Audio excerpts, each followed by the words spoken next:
Vacation ખુલે હે. ઓય વેકેશન હે બાપરિયા વેકેશન? હા હજી તો પાર્ટી આવી તા તો પાર્ટી વ્યાઈ ગઈ. વેકેશન પડ્યું તા તો ખુલી ગયું. તો નહીં ને હું યાર, આપણે ભણવા કેદી જાહું ઈ તો નક્કી કર. જો ભેરું સાંભળ, પેલા દિનો તો નીમ છે, કોઈને ભણવા નહીં જવાનું. જેમ સોપડામાં પેલું કાગર કોરું મેલી ને એમ ભગવાન હાટું. હા બરાબર બરાબર. અને બીજે દી તો આમે બધું ધૂળ ધૂળ હોય ને ધુંજારા જેવું જ હોય. અને ઈ આપણું કાજ નહીં, બાકી મન તો ઘણું કતું જવાનું. હા બરોબર બરોબર.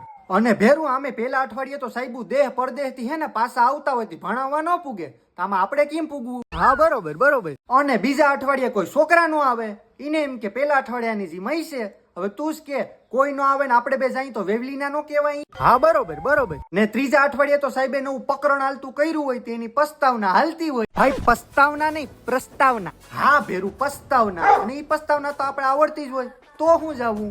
હા બરોબર બરોબર. ને ચોથા અઠવાડિયે તો સાહેબે પ્રકરણ ક્યાંનું ક્યાં પુગાડી દીધું હોય. તો તું જ કે ફિલ્મ વૈશમાંથી જો તેમાં દહીં હુજે નો હુજે, તો કે હવે કેમ જાવું? બાકી તો ઘણું મન હતું. હા બરોબર બરોબર. તો એનો મતલબ એમ કે આપણે પહેલો મહિનો જાહું જ નહીં, બીજા મહિનેથી જાહું. અરે ભેરું નહીં, તો અહીંયા તો નવું પ્રકરણ ચાલુ થાય ને તો નવા પ્રકરણની નવી પસ્તાવના હાલતી હોય, અને પસ્તાવના તો આપણે આવડતી હોય. તો પણ એમ નહીં, તો આપણે જાહું કહીએ. પરીક્ષાનું ફોર્મ ભરાતું હોય તય આપણે કોઈ દી જાહું જ નહીં તો પરીક્ષામાં શું લખશું? અરે ન કરે, આપણું તો બધું રામ ભરોસે ચાલે ને. હા બરોબર છે બરોબર છે.